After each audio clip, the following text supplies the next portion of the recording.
Thursday with Aberry, gisting Orone, our gentries were bibbrin, Amzil Kunustone. Yet Muslar had bahold, it was by we Tommy that by me's look was in pit to drive in. Jowd and Boud Brammer, Chieta was a lock, Zich Faprin and Shimrin, Fanny Duff for Scott, Zich Blankin and Blaine, Fanny Ball was a draw, Shot wall or aim was to use ne'er a blow. Matwal or boost, high soon was he tight, at our own was var aiming arm gishe height. My name is Pat Hackett, and I'm involved with the Wexford Historical Association. Nor zichel ne'er well, now nor ne'er may. County Wexford was divided into 8 baronies.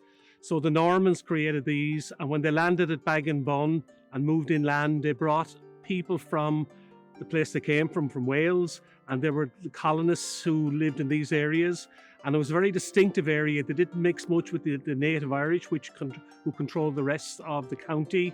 So they became a very distinctive and kind of self-isolated people, and they had their own language. It was kind of based on Middle English to a certain extent, but they incorporated words they would have used themselves and some words from the Flemish and from Welsh and so on, and maybe some Irish words in as well. But it was very distinctive to the areas of Forth and Bargy and South Wexford. If you were to draw a line from Wexford town to Bannow and over to Carnsore Point, that was the area in which Yola was spoken. So it was a very distinctive and very kind of unique language to Wexford.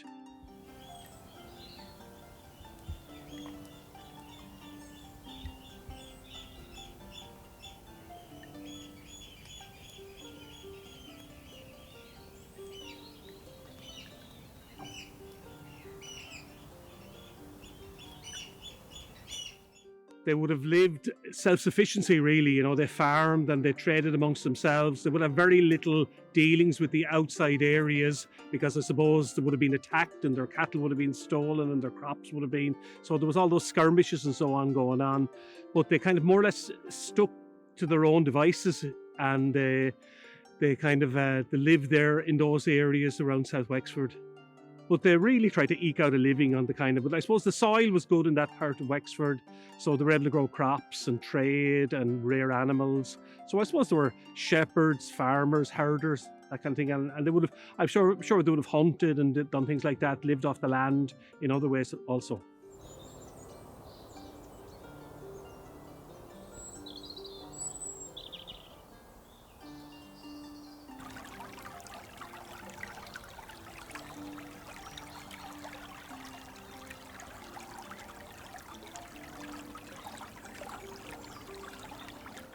Huge thing was literacy. When literacy kind of developed, you know, with the national school system in the 1830s, children were kind of obliged to go to school.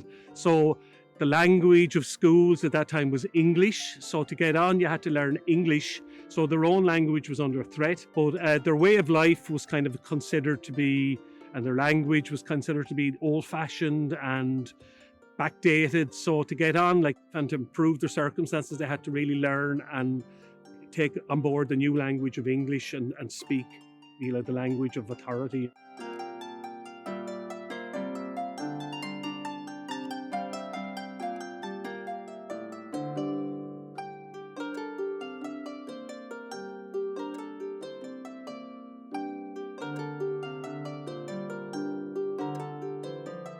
In the Kilmore area, they have this tradition where when somebody dies, they have 2 wooden crosses, and they bring one wooden cross to the grave, say in Grange, in the cemetery down there, and then another cross is placed on beside the thorn bush or the fairy tree or skeoch.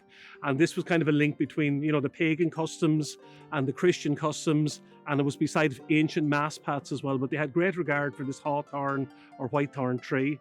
So that was one of the traditions. And mumming in the baronies of Forth, it's very, not only is it unique to Wexford, but it's unique to all of Ireland, that in this area, mumming is a big thing. And a mumming consists of it's like a historical pageant where all the characters have different things to say. You know, they've all recitations and songs and so on. And it's very much like Cornish Morse dancing, that they clack swords off each other. And you have characters like Lord Nelson and the King of Poland and Napoleon Bonaparte, and even Irish characters like the rebel priest Father John Murphy and Daniel O'Connell, and even Napoleon Bonaparte and Julius Caesar, and they've all their piece to say. And they, I suppose it was how people were entertained in those days before computers and televisions and mobile phones.